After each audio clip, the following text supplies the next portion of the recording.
Johor is entering a new era of growth, and everyone is talking about the Johor-Singapore Special Economic Zone or JS-SEZ.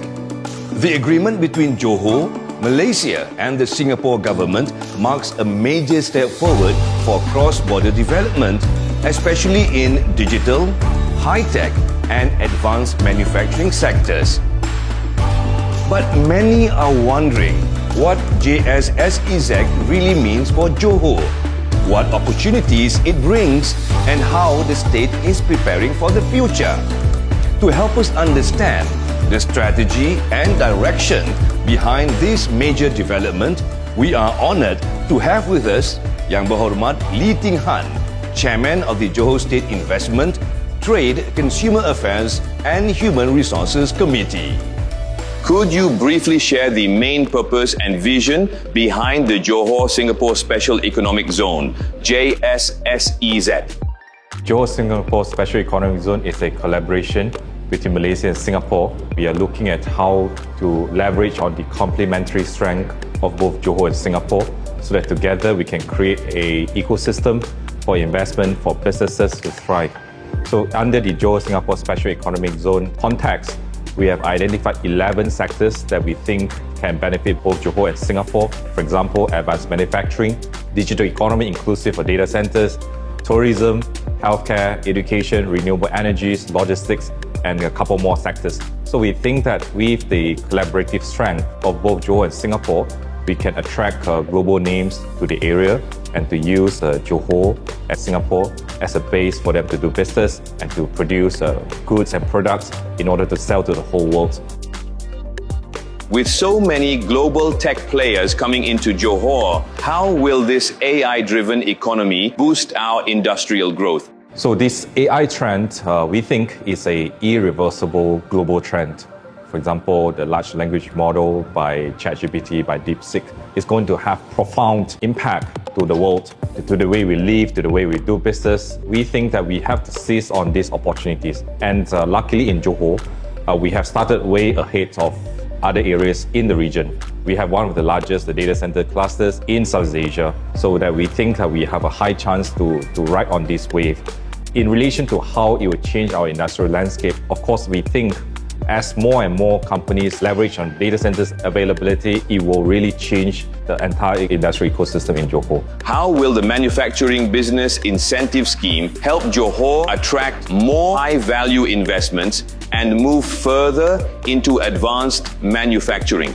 There are customized schemes, but I'll touch on two general schemes first.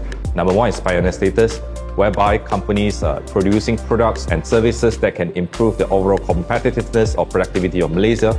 We will be able to grant you a pioneer status. And the other one is investment tax allowance, where you can deduct your capital expenditure against your future and income. So these are two general incentive packages that we offer to global players to come to Malaysia to complete our industrial ecosystem.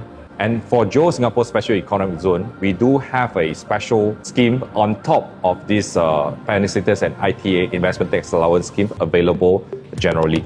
We will be able to offer a much lower corporate income tax to companies that fulfill the criteria. Certain criteria includes the usage of AI, ESG concern, and etc. So I mentioned under the Johor-Singapore Special Economic Zone, there are 11 sectors that we think that we can complement each other, Johor and Singapore. But of course, there's always a sequence of priorities that we should go for certain industries first, and subsequently certain industries will flourish as a consequence. For the first few years of development, we have to focus on number one, advanced manufacturing. And within advanced manufacturing, under our National New Industrial Master Plan 2030, there's a very clear 5 key sectors that we want to focus on. Electronic and electrical, which inclusive of semiconductor, aerospace and MRO, medical device and pharmaceutical, specialty chemical and petrochemical, as well as digital economy. So these are the 5 key sectors that we think for a start will be prioritized, because when we focus on these sectors, we will be able to industrialize area, and subsequently we attract more population, which will give us more room to grow other sectors. Logistics, which will service this industrial back. Healthcare, which will service more growing population. residential, which will cater for the demand of the growing industrial landscape, and education, renewable energies, and all other sectors. As the industrial landscape expands and develop, all other sectors will get certain benefits eventually. What key sectors or innovations will drive Johor's growth in the next 10 years? And how will the state stay competitive under the JS-SEZ? From a statistic point of view, Johor grew 6.4% in our GDP growth, way higher than the national average of 5.1% in 2024. We will be able to continue with this momentum this year in 2026. To put it in context, in 2023, Johor committed investment of about 43 billion ringgit. In 2024, it's about 48.5 billion ringgit. In up to third quarter 2025, our committed investment figure is 91.1 billion ringgit, which is equivalent to the combination of the past 2 years. That is a signal from a statistic point of view that investors are really putting their money to start some form of business or some form of activity in Johor. And the third way of looking at it is to ease the movement of people across the causeway. The RTS link is on track and will be operational on the 1st January 2027. That is going to be a game changer for Johor. And we have rolled out our QR code passport-free clearance system at our land checkpoints, and so far have attracted hundreds of thousands of sign-up. So subsequently, we will be rolling out more and more initiatives, improve investor pass, improve Irantau Nomad Pass, improve custom clearance process, improve the governance process.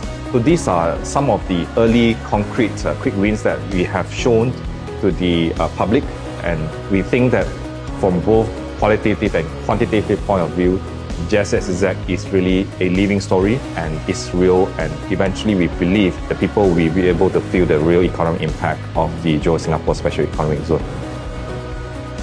Thank you, Yang Berhormat Lee Ting Han, for sharing your insights.